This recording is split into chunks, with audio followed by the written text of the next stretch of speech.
go over some components and connectivity for the EPTZ and the EKB500, and hopefully this will give you a better understanding.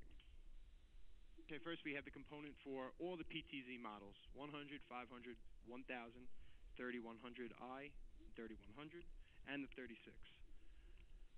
Out of each PTZ, they have these 4 pigtails coming out. Okay, the one is your power connection, which is 24-volt power. You have your BNC connection for video, and then you have your 2 data cables, orange being your negative and yellow being your positive.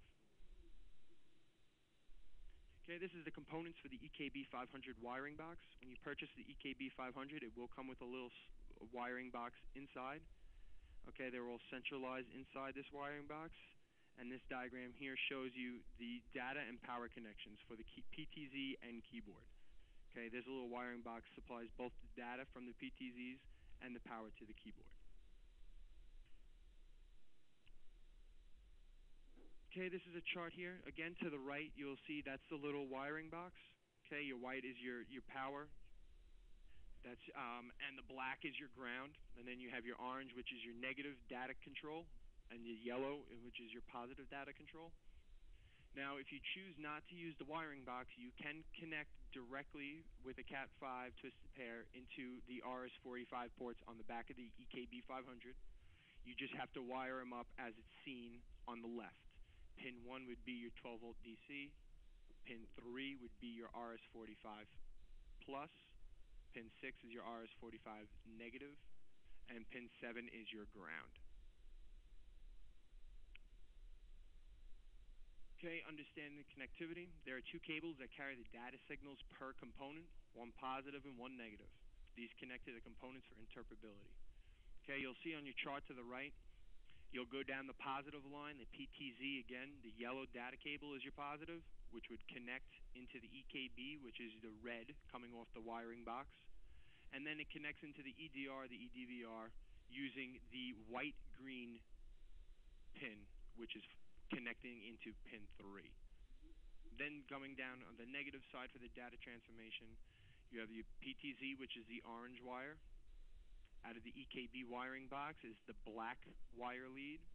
And then if you're connecting into the EDR, EDVR, and using the Cat5 connection for the RS-485 connection, pin 6, which is your solid green wire, is your negative.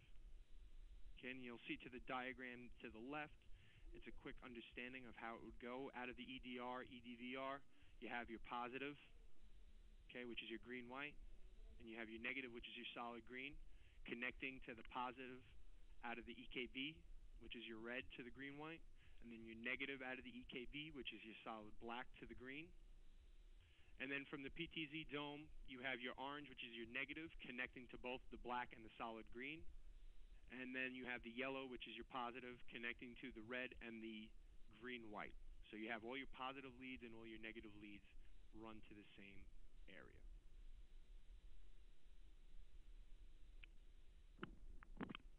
Okay, we're going to go over the next couple of slides connecting an EPTZ to an EDR or an EDVR.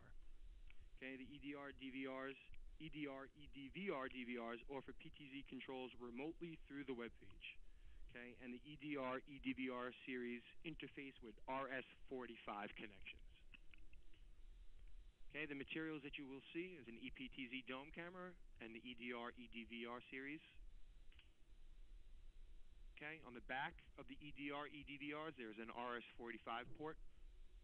Okay, the 485 port utilizes the port for communication for the PTZ interface.